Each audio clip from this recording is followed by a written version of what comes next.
Bonjour, je suis Nicolas Cornu, je suis formateur, j'anime des groupes de clowns Gestalt et donc j'accompagne aussi des personnes vers leur chemin de transformation dans leur vie. Ce qui guide tout ça, c'est un travail de recherche autour de la relation, autour de la conscience de soi dans la relation, c'est-à-dire comment je me sens ici et maintenant, et c'est à partir de l'ici et maintenant dans la situation que je peux transformer à chaque fois par des petites décisions différentes que je transforme ma vie. Du coup, ça va être important, c'est vraiment de prendre conscience de qu'est-ce qui fait que je prends cette décision plutôt que cette autre décision. Et ce qui guide ma recherche depuis une quinzaine d'années sur le thème de la créativité et de la relation, c'est une recherche autour de la présence. Tout ça m'a amené à construire un modèle qui s'appelle la boussole de la relation consciente, dans lequel on regarde un peu de quoi est fait une situation qui nous permet de grandir, de nous transformer. Et donc prendre conscience de soi dans l'instant, c'est une manière aussi de pouvoir avoir du choix et de la liberté dans la situation.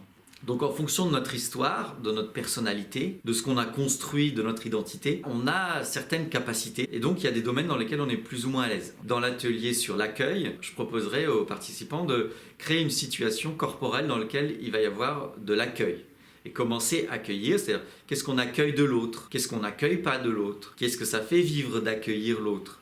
Et puis aussi avec soi-même, qu'est-ce que ça fait vivre de s'accueillir soi-même, y compris dans ces parties-là qui sont les moins honorables ou avec lesquelles on est les moins à l'aise. Ça met en jeu en fait tout ce qui est le fond de la personne, tout ce qui est ce sur quoi elle est installée, c'est-à-dire la représentation d'elle-même, donc l'estime de soi. On va travailler sur une mise en mouvement de son identité, de sa personnalité, à travers des situations corporelles toutes simples, des jeux relationnels, des choses qui ont l'air très très ludiques et qui sont finalement très profondes.